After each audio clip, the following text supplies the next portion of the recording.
Presidente, o que o senhor teria para falar para um técnico que está assistindo a gente agora, que ele acha que nasceu no lugar errado, na família errada, está na empresa errada e que tudo que aconteceu na vida dele até agora está errado? O que o senhor teria para falar para esse técnico que está ouvindo a gente agora, que está assistindo a gente agora, independentemente do momento? Fala, pessoal, sejam muito bem-vindos para mais um vídeo nosso do YouTube. Se você está chegando agora aqui no canal, aproveita, já se inscreve no nosso canal. Toda semana nós vamos entregar para você conhecimento e conteúdo útil para a carreira profissional, para a área técnica. E hoje nós estamos iniciando uma sequência de episódios onde nós vamos lançar o livro do Dr. Valdo Oliveira, diretor, presidente e fundador do Grupo Educacional IETAM, o homem, a cabeça pensante por trás do projeto da certificação técnica por competência no Brasil. Nós vamos falar, esclarecer muitos pontos sobre a certificação por competência, mas em primeiro lugar vai ser contar a história dele, como tudo começou. E se você que está assistindo a gente é técnico, trabalha na indústria, é profissional, independentemente da área, e quer aprender como que esse homem saiu do nada e chegou no império, fica com a gente, acompanha cada episódio, porque eu te garanto que você vai ser transformado em cada etapa, em cada vídeo que a gente colocar aqui no YouTube.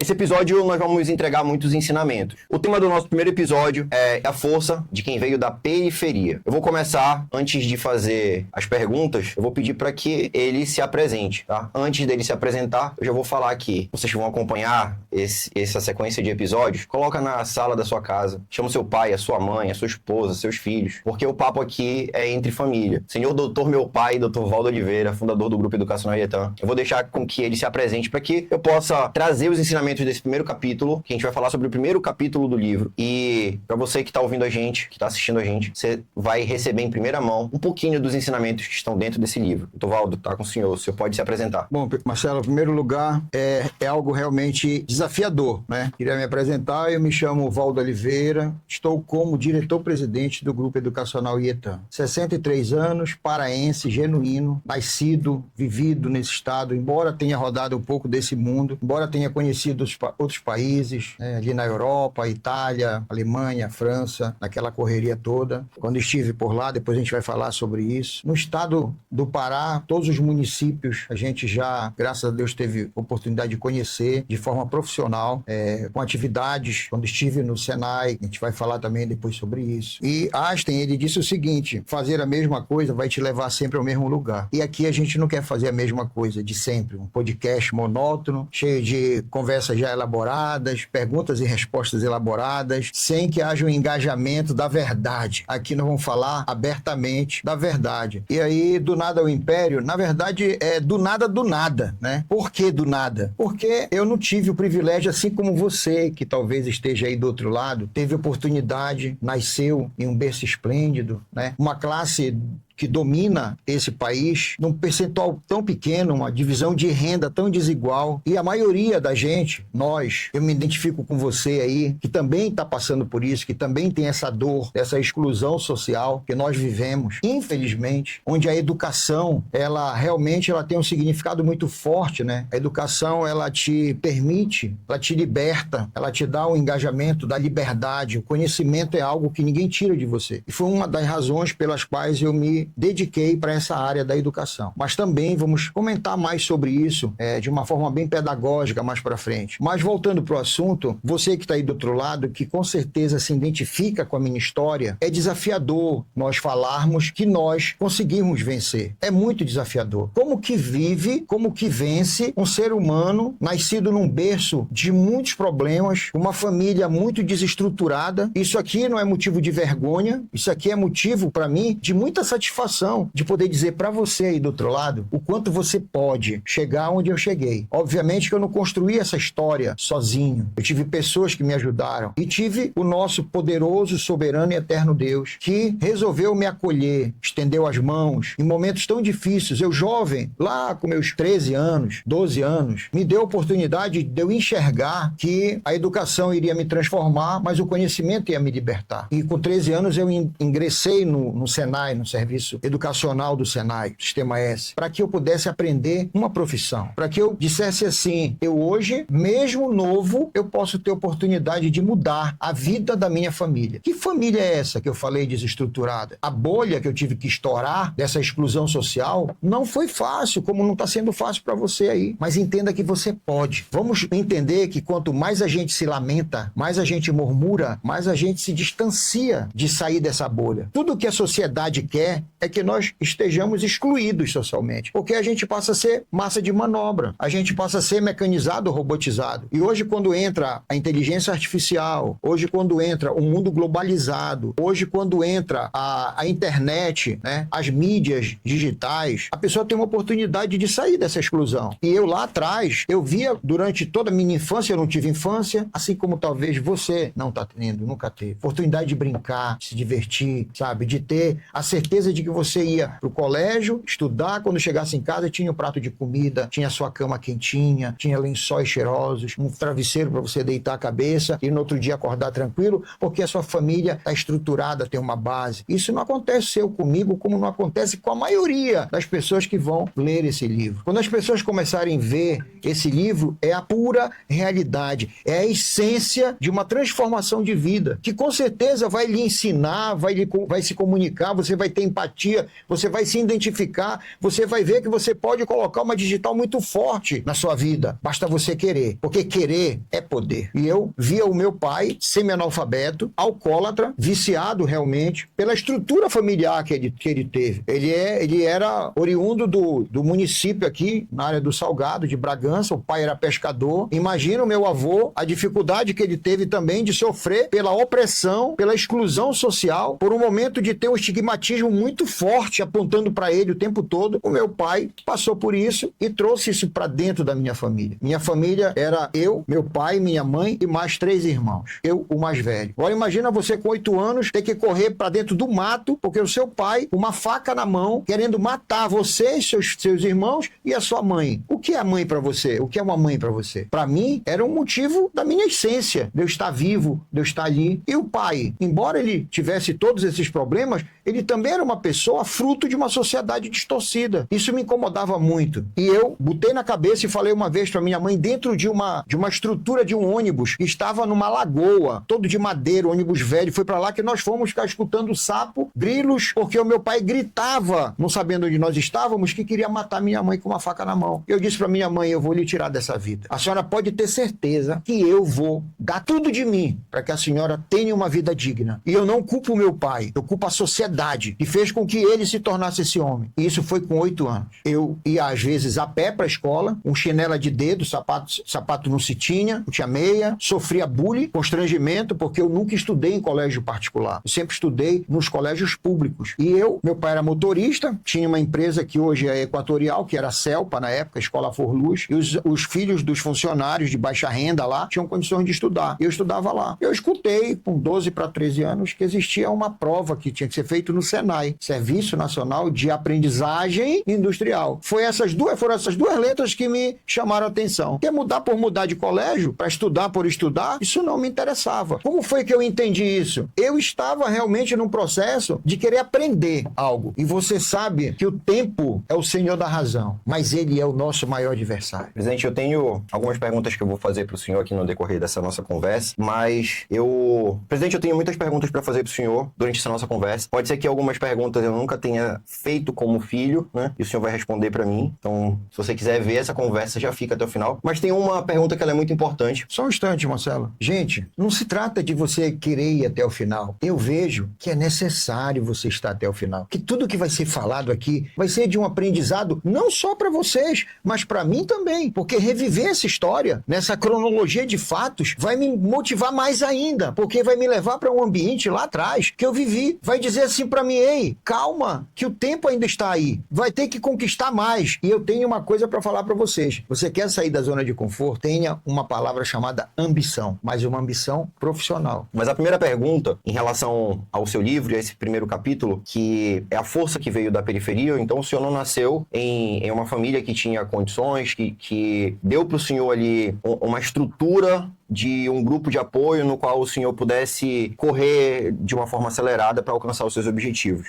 Pelo contrário. E isso é muito recorrente. Algumas pessoas acabam se comparando com outras que não tiveram o mesmo apoio, a mesma segurança, a mesma estrutura familiar. Então, é importante você que está ouvindo a gente agora entender de que lugar você saiu, de que ponto você partiu e ter mais carinho com a sua jornada e entender que você não nasceu no lugar errado. A primeira pergunta que eu tenho para fazer para ele em relação ao livro é a seguinte: pai, como é que foi crescer na periferia de Belém? Como é que foi a sua infância na periferia de Belém? O que eu conheço algumas histórias, mas eu queria que o senhor compartilhasse aqui, porque, inclusive, eu vou até abrir aqui, isso não tava nem roteiro, não tinha pergunta. Hoje eu estava conversando com um colaborador que trabalha, que já fez alguns serviços pro senhor de manutenção, e aí eu tava explicando para ele que o senhor tinha tudo para dar errado, que uma vez o senhor contou para mim: meu filho, eu tinha contato com pessoas que eram de gangue, traficante, ladrão, e o ambiente que o senhor vivia a nível familiar também era bastante hostil. O senhor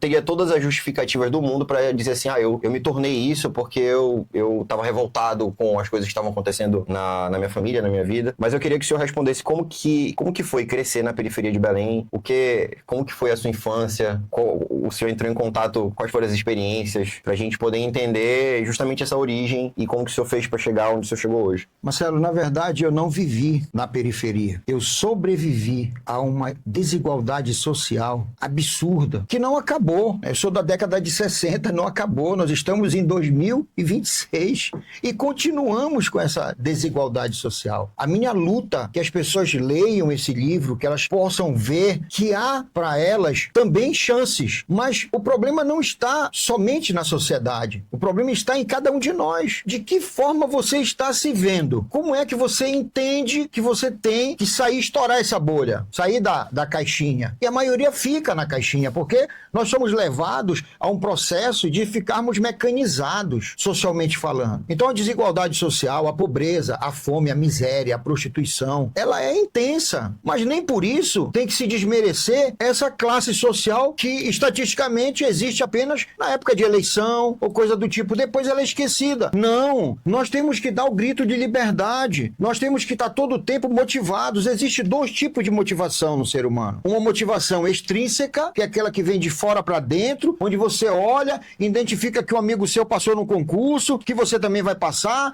que um amigo seu ou uma amiga se formou médico que você também quer, aí você fica nisso. Mas a maior mudança é de dentro para fora. A motivação intrínseca, aí é que está o grande problema. Como foi que eu saí do nada ao império? Leia o livro até o final, porque ele é muito pedagógico, ele está muito didático, ele está muito autêntico, ele está muito real. Inclusive no livro tem imagens lá que comprovam a minha trajetória. Foi fácil? Não. Hoje está fácil? Não. Vai ser fácil um dia? Não. Nós já acordamos com não. Mas viver numa sociedade dessa, como foi que eu vivi? Eu não vivi, eu sobrevivi. Respondendo a sua pergunta, agora, como que uma pessoa que vive no meio de uma exclusão social, convivendo com pessoas, e a gente tem vontade, quando criança, de brincar, de se relacionar, porque essa é uma característica do ser humano. A gente não nasceu para viver isolado, né? A gente precisa de pessoas, desde a hora que a gente nasce até a hora que a gente morre. Até para carregar o nosso caixão, a gente não é eterno, vamos precisar de 4 pessoas no mínimo para carregar, para lhe arrumar, para lhe vestir. Então a gente precisa das pessoas. E eu busquei isso. Só que o que eu encontrava onde eu vivia? Gente com os mesmos problemas meus. Era o meu mundo. Não tem uma máxima que diz que o ser humano é produto do meio? Eu não concordo. Porque senão eu seria um marginal, eu seria um delinquente, eu seria um alcoólatra, eu agrediria meus filhos, você é o mais velho, você sabe que eu nunca toquei a mão em você. Porque respeito, eu entendi que a gente não impõe, a gente adquire o respeito. E o primeiro respeito que você tem que adquirir é com você mesmo. Quantas vezes eu acordava e olhava, eu ia pro quintal, que não tinha quintal, eu morava na periferia, eu dizia assim, olhava para Deus, pro céu e dizia: Senhor, só o Senhor é Deus. Eu escuto tanto falar do seu nome e sei que o Senhor tem tanto poder que eu acredito que um dia o Senhor vai me tirar dessa vida de miséria, de pobreza. Mas eu ficava esperando, com a mão para cima, aguardando que ia cair o que? Chuva, ia abrir o sol, mas eu precisava tomar atitude. E nesse meio, eu ia jogar bola para tentar entreter a minha mente, para que eu pudesse ter alguma coisa para fazer, porque quando você não faz nada, tem outra máxima que diz, mente vazia, oficina do diabo, do Satanás, né? E eu procurava, ia jogar, chegava lá, o pessoal dizia, eu graças a Deus jogava bem, eu era requerido pelos times, né? E ali jogando futebol, eu já queria fazer o meu melhor, porque se você quer sair dessa zona de conforto, é uma escolha sua, nada é por acaso, tudo é uma questão de escolha. Você quer estourar a bolha? Então escolha estourar a bolha. Mas saiba que aquela água que está dentro da bolha, são camadas sociais, vai afetar você. Aí tem que ter coragem, porque tem, né, pensamentos e mais pensamentos, um deles diz assim, me dá um ponto de apoio e uma alavanca que eu virarei o mundo. Aristóteles falou isso. Mas Arquimedes disse assim, os extremos são vícios, porém a virtude está no equilíbrio. Mas Paulo Freire disse assim, educar não é apenas transferir conhecimento, mas de dar oportunidade para que isso aconteça. E eu li isso uma vez, isso me entrou em mim. Então, lá naquele lugar, eu dizia, não, amigo, não, obrigado.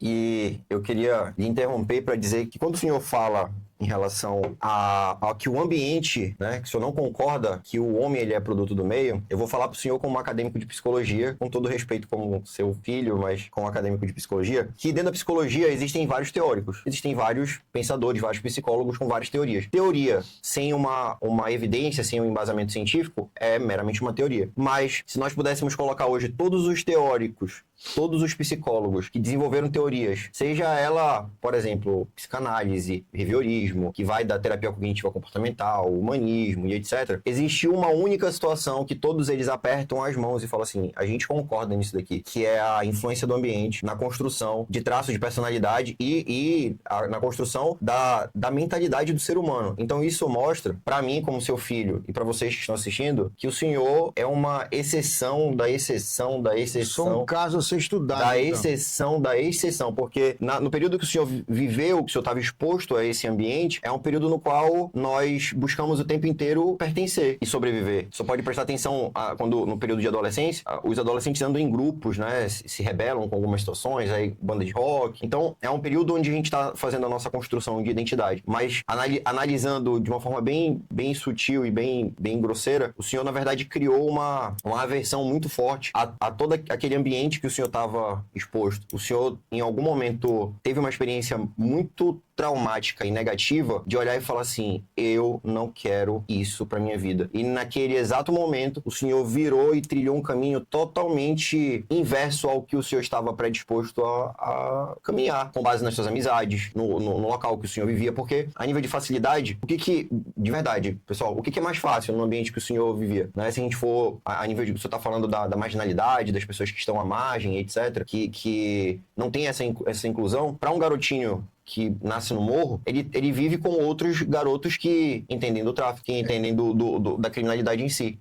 Mas espera aí. Quando eu falo que eu não concordo que o ser humano é produto do meio, eu não estou falando da construção desse homem. Eu estou falando que os fins têm que justificar os meios. Sim. É isso que eu estou falando. Ser ou não ser, eis a questão. Mas aí é um detalhe. Quando eu via aquele ambiente, eu ficava preocupado do que eu poderia fazer para que aquelas pessoas não ficassem naquele mundo. Eu me incomodava com isso e a culpa não era deles, era justamente dessa desigualdade social. Mas era muito mais fácil para o senhor aderir a algo que eu vou te falar, do que estudar. Quem que gosta de estudar? Eu vou te dizer, você pensa, sabe quando eu vim ler um livro inteiro? Quando eu já estava trabalhando profissionalmente. Durante a minha adolescência, meu período de escola, eu só estudava para passar, né? Mas o que eu quero te dizer é que é muito emblemático essa sociedade que não dá oportunidade para o ser humano.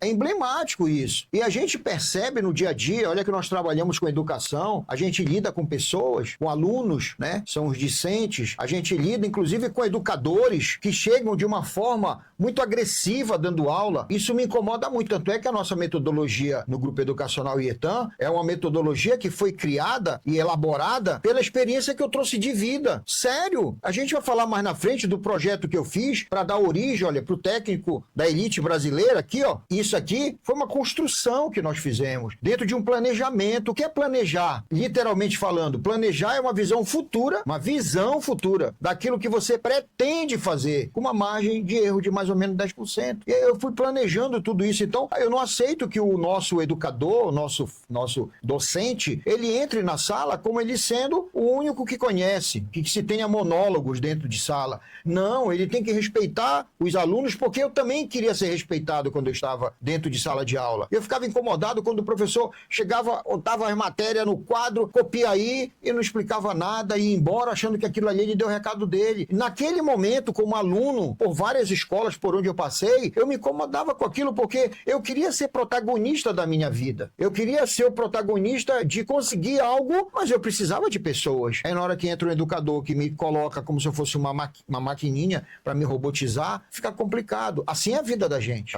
E pai, deixa eu fazer uma pergunta pro senhor, como curiosidade mesmo, como seu filho aqui. Durante a sua infância, adolescência, né, na periferia de Belém, o senhor teve contato com certeza com coisas ilícitas, né? Tipo, Lógico. assim, não que o senhor tenha feito, Eu mas... sei exatamente como faz um cigarro de maconha. Como é que eles preparam, porque eu via isso. E assim, como é que o senhor fez, a nível de jogo de cintura mesmo, assim, de ser liso, pra Sair desse enquadramento. e continuar jogando bola? Então, olha só, o que é que eu devia... Porque o senhor devia ser Não, escuta. Ela vê o Valdo chato ali. Não, lá vem o cara ali, vamos chamar ele e tal pra cá, pra rodinha, antes de começar. Porque era bom de bola. Aí eu chegava no meio deles, aí eu dizia assim, deixa eu falar, fica vocês todos, vocês ficam doidos aí, maluco, deixa eu bom que eu vou ganhar, eu vou fazer os gols, eu vou ganhar, porque se eu ficar igual vocês, a gente é capaz de a gente perder o campeonato. Vocês estão apostando uma grade de cerveja aí, eu não bebo, pode beber a minha cerveja, mas eu quero jogar tranquilo e tal, me deixa em paz. Sem problema nenhum, amigo, nada contra, faz aí o teu corre, você acha que isso aí é bom pra ti? Um dia talvez você vai ver que por que eu não quero. Talvez um dia você vai me ver onde eu devo estar, que é onde eu quero ir, que isso aqui de fato não iria contribuir comigo. Eu quero aprender coisas que contribuam com a minha formação como ser humano. Eu acho que não é o momento. Quando eu tiver afim, eu te peço. E eu fui levando e acabou. Graças a Deus, nunca toquei. Agora, dá vontade? Dá. Você se sente atraído? Sim, porque as coisas ilícitas, o que não é normal, chama a atenção do ser humano. Pode ver, se eu disser pra ti assim, olha, essa porta aí não abre, que tem um negócio aí dentro, tu vai ficar curioso de saber o que tem dentro. Não é de querer abrir a porta, é de ver o que tem dentro. Tanto que eu vou abrir aqui pra vocês algo íntimo e particular. Quando eu tava indo assim, na adolescência, que aí ele sabia, pô, já ter vivido, quem é pai tem a experiência da vida. Ele chegou comigo um dia e falou assim, meu filho, senta aqui, olha, é o seguinte, tá vendo isso daqui? Isso daqui mostrou foto, isso aqui é maconha, isso daqui foi mostrando, né, as substâncias, aí tem o álcool, tem o cigarro, e eu vou falar uma coisa pra você, meu filho, as pessoas não usam porque é ruim. Chamam de droga. Chamam de droga. Chamam de droga. Mas a sensação, ela não é ruim. Por isso que vicia. Se você der um passo de entrar pra consumir, pode ser que você não consiga voltar mais. E a nível de vício, isso acaba com uma vida. Mas essa decisão, ela é sua. Só um instante, filho. Só pra ficar claro, você que tá aí do outro lado, a gente não tá criticando pessoas que se utilizam desse tipo de situação. A gente apenas está colocando um ponto de vista meu, na época que eu vivi isso. Mas eu sei que essas pessoas estão vivendo assim porque tem um motivo pra isso. E aí o senhor falou pra mim o seguinte, e outra, se você der esse passo e gostar, pode ser que desenvolva um vício. Você não tem recurso financeiro para dar conta do seu vício. Então, como seu pai, eu lhe oriento, se você for ter algum vício, desenvolva esse vício depois que você estiver trabalhando, porque eu não vou financiar o seu vício. Para início de conversa. Estou falando para você que não é ruim, chamam de droga, mas não é ruim, proporciona sensações boas, você entrar, provavelmente você vai gostar, mas você não tem habilidade, musculatura, emocional e psicológica tão novo para falar assim, não, eu vou provar uma vez e vou sair, até por conta da influência dos amigos. Então, meu filho, o quanto que você puder correr de situações como essa, principalmente agora, faça isso. Então, no momento algum, ele falou pra mim, olha, isso daí é ruim, é amargo, não presta ou algo do tipo. Ele conversou comigo de forma madura, falou pra mim a verdade e deu a orientação, mas em momento algum ele falou assim, olha, não, só que eu também tinha o seu, a nível de exemplo, né, eu tinha o seu exemplo que o senhor não bebia, não fumava, então era até a nível de ambiente, eu não vivia no ambiente, por isso que eu tô falando que o senhor é uma exceção da exceção, porque o vovô bebia. É o que eu falei ainda agora, Marcelo, eu sou um sobrevivente. O senhor sobreviveu. Eu sou sobrevivente. Diante do caos que eu vivia. O senhor sobrevivia dentro e fora de casa. Meu filho, filho, a gente separava uma banana em 5 partes. Minha mãe, meus 4 irmãos, meus 3 irmãos e eu. 5 partes. Porque às vezes eu não tinha o que comer. Eu já passei por isso. Eu sei qual é a dor de alguém que não tem o dinheiro para colocar comida dentro de casa. De um responsável, de um provedor do lar ou uma provedora que está agora me assistindo e dizendo assim, o que eu vou fazer da minha vida? Acabou. Eu não consigo. E começa a murmurar. Gente, por favor, estou falando para vocês, isso não vai resolver. Você murmurar, se maldizendo da sorte, nada é sorte. Tudo é uma questão de decisão, de conquista, de querer fazer. 4 coisas que você tem que entender. O que fazer da vida? Todo mundo sabe, né? O que fazer. Pelo menos todo mundo tem um norte. Eu quero ser jogador, eu quero ser médico, eu quero ser isso, quero ser aquilo, eu quero ser técnico da elite brasileira. Sabe que vai ter esse ano lá no IETAM? O dia do futuro técnico. Para quem tá no ensino médio, passar um dia lá com a gente, que vai ser o futuro técnico, né? Pois é. Então, aí veja bem, aí você que quer ser alguma coisa, que quer sair, estourar essa bolha, você vai estourar a bolha, mas existirão outras bolhas que vão tentar te envolver. É uma camada muito densa, uma espuma que tem, que é muito densa, pesada, para nós que não nascemos em berço esplêndido.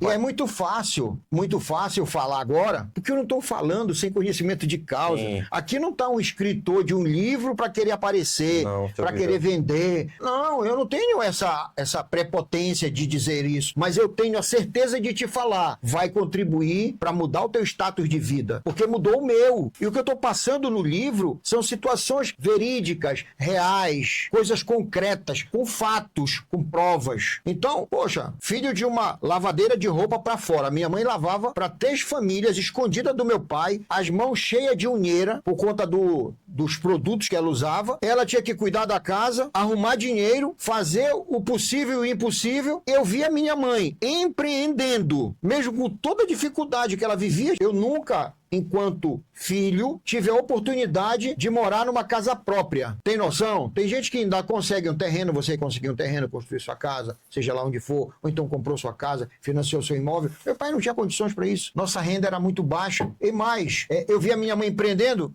isso me despertou um gatilho. Eu também posso empreender, mas eu vou fazer o quê? Eu vou aprender com ela a lavar roupa para fora? Não. Porque eu via que não dava resultado. Aí, você que está aí do outro lado, entenda que a diferença nossa, de todos nós, está do pescoço para cima. Do pescoço para baixo, nós valemos um salário mínimo. É muito fácil você se acomodar para querer ganhar um salário mínimo, porque você não tem que fazer nada. Salário mínimo, trabalho mínimo, né? Porque aí você passa a fazer parte dessa bolha que é massa de manobra. E nada contra quem ganha um salário mínimo. Mas nós sabemos que ele não te dá a oportunidade de você crescer, de você engajar no mundo socialmente falando, para poder ter qualidade de vida. E, pai, deixa eu te fazer uma pergunta. Eu quero que o senhor responda, dando a sua opinião mesmo, Valdo Oliveira CPF, tá? De verdade. Como o senhor veio da periferia, né? O senhor na verdade, não viveu, né? O senhor sobreviveu fora e dentro de casa. Para um camarada que ele usa esse discurso, eu faço o que eu faço, eu fui pra criminalidade, eu faço assaltos, eu trabalho com tráfico porque eu vivi uma vida onde eu não tive oportunidades de fazer outra coisa. Qual a sua opinião em relação a isso? O senhor vindo de uma situação onde o senhor não, teoricamente, você poderia usar um discurso como esse, que o senhor não teve escolha, mas o senhor acha que todo mundo tem escolha? Que a pessoa pode escolher sim, fazer algo que não é certo e buscar fazer algo que é certo? Claro que sim. Claro, eu sou exemplo disso, entendeu? Não existe, é muito mais fácil você arrumar desculpa para que você não tenha que se esforçar para sair da zona de conforto, que a zona de conforto ela te leva para o abismo. E no abismo, você eminentemente está sujeito a cair. E quando você cai, a queda pela própria lei da gravidade, o teu peso, ele vai para não sei quantos mais por cento, que é queda. Eu nunca vi em nenhuma literatura dizendo que queda a pessoa cresce.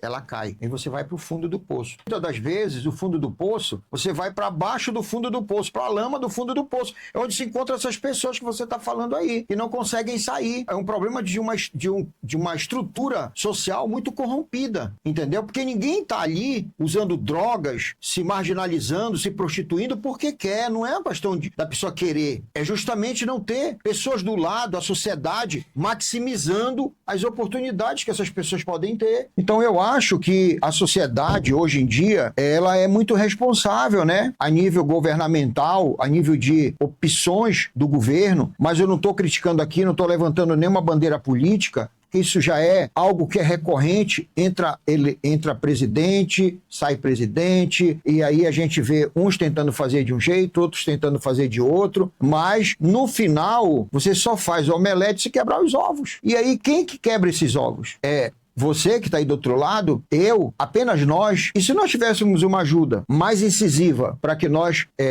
tivéssemos a oportunidade de quebrar os ovos na hora que nós precisávamos verdadeiramente de ter os ovos, você entende? Eu estou falando? Eu não tive esses ovos nas mãos, eu tive que ir atrás deles. E às vezes eu encontrei os ovos e eu não sabia como quebrar. Mas eu tive que encontrar meios para isso. Ainda agora eu falei que a gente sabe o que fazer, de querer ser algo, médico, doutor, empresário, coisa do tipo. O X da questão está de como fazer. Porque, às vezes, você pode ter certeza que muitas das vezes eu quis fazer e não sabia como fazer. Mas aí tem que mudar o cenário que eu falei da motivação intrínseca, aquilo que sai de dentro para fora. Então, como fazer é o mais desafiador. Mas eu cansei de partir de um ponto, numa linha de tempo, chegar na metade desse tempo, cronologicamente falando, e eu percebi que eu estava fazendo errado. Mas eu só fiz errado o que me levou a fazer o errado. Por que que eu tenho que parar, olhar, se for o caso, voltar para o início, que muitas das vezes eu tive que fazer isso? Gente, eu estou hoje à frente da maior e da melhor instituição de ensino técnico desse país. Nós fomos agora reconhecidos no Panamá. Nossas redes sociais têm as provas aí. Só entrar e ver. Nós fomos homenageados pela revista Exame, em 2024, ano retrasado, como a melhor instituição de ensino. Tá aqui, ó. Aqui, ó. A melhor instituição de ensino,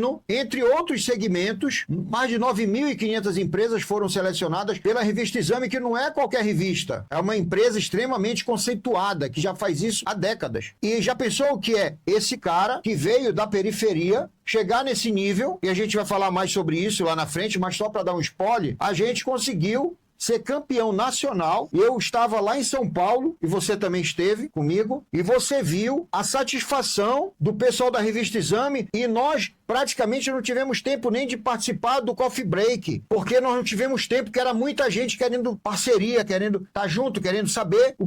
O CEO da revista Exame pediu para bater foto com a gente. Olha só como eu fiquei lisonjeado. Um garoto que veio da periferia, de uma família paupérrima, de uma inexistência social. A história poderia ter sido outra, né? Sim, mas aí eu volto a dizer, a gente escolhe já o que fazer, depois como vai fazer, que é o problema. Mas se você não tem fórmula, não tem bala de prata, não tem fórmula feita. Você quer ser empreendedor aí? Você quer ser? Você pode ser. Se desafie. Vai acontecer de você perder? Sim, quantas vezes eu perdi? Mas você tem que ser resiliente. Você tem que ter altivez. Você tem que ser intrépido e você não pode deixar de acreditar numa coisa só abaixo de Deus, em você mesmo. Porque tem uma frase, uma máxima que diz: quem sabe faz a hora, não espera acontecer. Isso que o senhor tá falando é engraçado, porque hoje, com conhecimento da área da psicologia, o nome disso que o senhor acabou de falar se chama autoeficácia. Autoeficácia, segundo a psicologia humanística, eles dizem o seguinte, que a autoeficácia é a capacidade de energia ou a capacidade que eu tenho de acreditar em mim mesmo. E uma pessoa que tem muita autoconfiança, que tem autoestima, que vai e resolve, é uma pessoa que teve, por exemplo, pai presente. Eu, particularmente,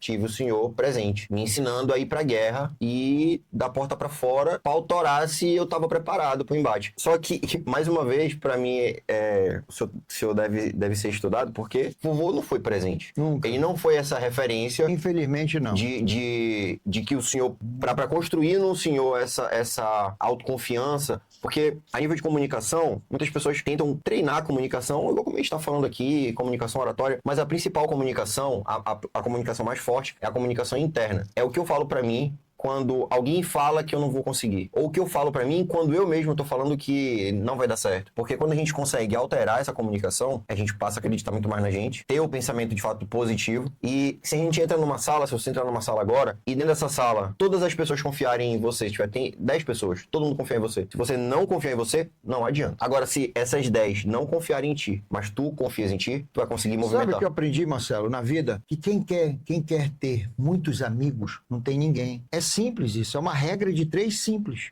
isso. É pura matemática, que é uma ciência exata. Faz essa matemática aí, faz essa regra de 3 e coloca aí, amigos, você, e vê o resultado disso. Então eu aprendi que eu tinha que caminhar com as minhas próprias forças, com as minhas próprias pernas. Mas isso não é fácil. Sobrevivendo, né? Sobrevivendo não é fácil. E tem outra, que na minha cabeça estava que eu tinha que construir uma família para que eu provasse para mim mesmo que a família que eu ia construir não ia viver o que eu vivi. Então eu tinha uma referência. Eu tinha algo que me motivava a fazer isso. Tanto é que hoje eu tenho um casamento que já, uma relação com a minha esposa, é odontóloga, já temos 37 anos de existência. Vai para 38. 38, tenho 3 filhos, graças a Deus. O Marcelo é um deles, que hoje está comigo, oficial do Exército, acadêmico de psicologia, engenheiro mecânico, fez várias formações, Green Belt, não sei o que. Diretor de operações dessa que é a maior... de operações da maior e melhor instituição de ensino técnica do país.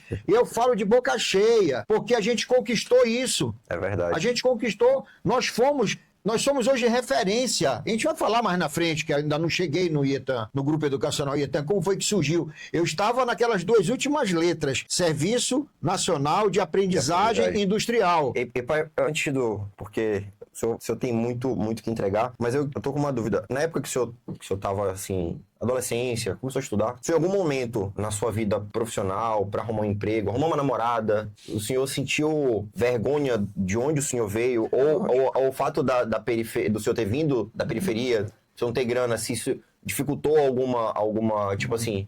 Muito, Marcelo. Existe hoje, né, o pessoal chama de bullying, mas na verdade a sociedade faz bullying com você o tempo todo. Você falou que o senhor era bem magrinho, né? É. E aí, me dava vergonha porque eu me sentia menor, eu me sentia pequeno. Uhum. Então, mas sabe, uma situação muito, assim, para fazer uma relatividade... E como que o senhor resolvia isso assim? Uma relatividade é como se hoje, agora, nós dois fôssemos transportados daqui numa máquina pro deserto. Mas a gente vai levar um cantil e vão soltar a gente no meio do deserto e vão dizer assim, te vira, agora a sobrevivência é contigo. Existe um ponto, um lugar por aí que tem água, mas tu vai ter que descobrir onde tem. E não tem mapa para isso, porque nem eu sei. A gente ia andar, íamos consumir a água, mesmo que de forma racionalizando a água, né? Uma gotinha, nós íamos andar. Aí suponhamos que nós tivéssemos andado o suficiente para acabar a água. Mas o sol, quando ele nasce para todos. E aí, um belo dia a gente olha, não temos mais água e agora não sabemos onde tem água, o que nós vamos fazer?